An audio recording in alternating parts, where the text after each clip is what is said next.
इस चैनल से जुड़ने के लिए चैनल को सब्सक्राइब करें और बेल आइकन दबाना ना भूलें। जिस हमला में ललन पासवान के निधन हो गया, कई लोग उसमें घायल हैं।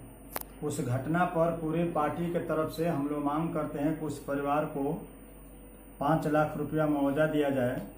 जो लोग उसमें शामिल हैं अविलंब उनको गिरफ्तार किया जाए। जो लोग घायल हैं उनका सरकारी खर्च पर इलाज करवाने की सरकार व्यवस्था करे। कि लॉकडाउन में जो पूरे देश की परिस्थिति है, जो तराहिमाम है, जो गरीब मजदूर पैदल बहुत जगह से आ रहे हैं और उनके घर पर, उनके परिवार पर लगातार हमला हो रहा है। इससे पहले ठीक गोपालगंज के हथुआ रूपन चौक में हमला किया गया, जिसमें जादव बिरादरी के 4 लोगों पर हमला किया गया। उसमें 3 आदमी के निधन हो गया है। एक आदमी मौत और ज़िंदगी से हॉस्पिटल पटना पीएमसी से जूझ रहे हैं। उसमें हम लोगों ने सरकार से मांग किया था कि यहाँ के पप्पू पांडे, परमेंद्र पांडे जो जदयू के विधायक हैं, जो सरकार में शामिल है, उसमें पहला हम लोगों की मांग है कि उनको विधानसभा सदस्यता से खारिज किया जाए। माननीय विधायक दल की तरफ से सतदेव राम के नेतृत्व में विधानसभा अध्यक्ष को दिया गया है कि उनको तुरंत यहाँ से बर्खास्त किया जाए। और इसके साथ ही हम लोगों ने मांग किया है कि उस पूरे परिवार के सुरक्षा की गारंटी किया जाए और जो लोग मरे हैं उनको 1 करोड़ रुपया माननीय मुख्यमंत्री की तरफ से, सरकार की तरफ से मुआवजा दिया जाए, एक सरकारी नौकरी दिया जाए और तुरंत अविलंब अमरेंद्र पांडे को गिरफ्तार किया जाए। वह हम लोग के हथुआ के मांग है। हथुआ के बाद आपने मधुबनी में देखा क्या लीला है, क्या हाल है। एक तो लोग इस बीमारी से परेशान हैं, पूरे बिहार, पूरा देश जूझ रहा है, और दूसरे तरफ सत्ता के संरक्षण में माननीय नीतीश कुमार जी के देख रेख में अपराध के पराग्राह पर कष्टा पर चढ़ गया है। और लगातार हमारी पार्टी और विपक्ष के लोग इसका विरोध कर रहे हैं, इस घटना पर रोक लगाई जाए। लेकिन लगता है कि सरकार बेलगाम है। सरकार के इन मजदूर गरीबों के, किसानों से कोई लेना देना नहीं है। सरकार अपने राजनीतिक स्वार्थ में, अपने विधानसभा चुनाव में तमाम प्रोग्राम बनाने में सरकार मशगूल है और हम इसका विरोध करते हैं। 7 तारीख को पूरे वामपंथ के तरफ से जो माननीय गृह मंत्री अमित शाह का जो संबोधन है, जो उनकी रैली है, इसको हम लोग विरोध करते हैं कि जहां एक रोजगार और भुखमरी के सवाल है।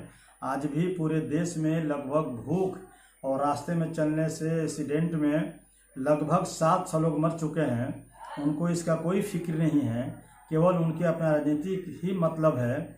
और ट्रेन भी देखिएगा कि ट्रेन तो देश की संपत्ति है, लेकिन ट्रेन को कमल छाप के झंडा से दिखा के उसमें भेजा गया। हम इसका भी विरोध करते हैं, कहे कि वह रेल संपत्ति किसी नेता के नहीं है, किसी व्यक्ति के नहीं है, यह देश के लोगों का है।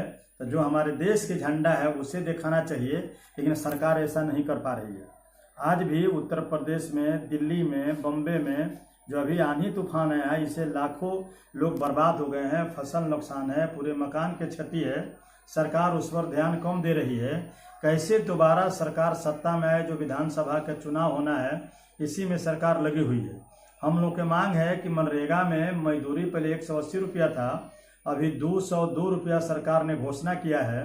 15 जून से बारिश होगा, मनरेगा के भी काम खत्म हो जाएगा। हमारी उसमें मांग है कि यह मनरेगा मजदूरों को देश के किसानों के लिए, बिहार के किसानों के लिए खेती से उसको जोड़ा जाए कि जो उसमें रोपनी के काम, जो बिया कबारने के काम जो करेंगे किसान, उनको वहाँ खेती में जोड़ दिया जाए। वह काम करेंगे किसान के खेत में और मनरेगा के बतौर पैसा सरकार को देना चाहिए। और उसमें 202 से हम मांग करते हैं कि 200 रुपया से कुछ भी नहीं होगा। महंगाई बहुत ऊंचा है और इसीलिए कम से कम 500 रुपया मनरेगा मजदूरों को मिलना चाहिए। ये हम लोग के पार्टी के तरफ से मांग है, यह जिला कमेटी पूरे बिहार के तरफ से मांग है। और जो भी लोग अपराधी हैं, जो सरकार में शामिल हैं, जो विधायक हैं, ऐसे लोगों को तुरंत सदस्यता खारिज किया जाए। माननीय मुख्यमंत्री में नैतिकता हो तो पार्टी से उनको निकाल बाहर किया जाए और बिहार के रोजगार के लिए, बिहार के बाढ़ के लिए, बिहार के सुखाड़ के लिए इस पर विधिवत व्यवस्था किया जाए। राशन कार्ड के सरकार ने घोषणा किया कि हम 1 किलो दाल 5 किलो फ्री में देंगे, 5 किलो पैसा से देंगे। यह कहीं भी अभी लागू व्यवहारिक तौर पर नहीं है। फिर दूसरा घोषणा किया गया कि हम जिनको कार्ड नहीं हैं, जेका दीदी के माध्यम से कार्ड नया बनवाएंगे और उनको भी हम अनाज देंगे। जितना कार्ड भरा गया 2 बार 3 बार कैंसिल किया गया और कहीं भी नया कार्ड देहाती क्षेत्रों में मजदूरों के पास, गरीबों के पास वह कार्ड नहीं आया है और उनको राशन नहीं मिल रहा है। लोग भूख से तड़प रहे हैं, लोग मजदूरी के लिए परेशान हैं और इसी दौरान अपराधियों का मनोबल बढ़ा है।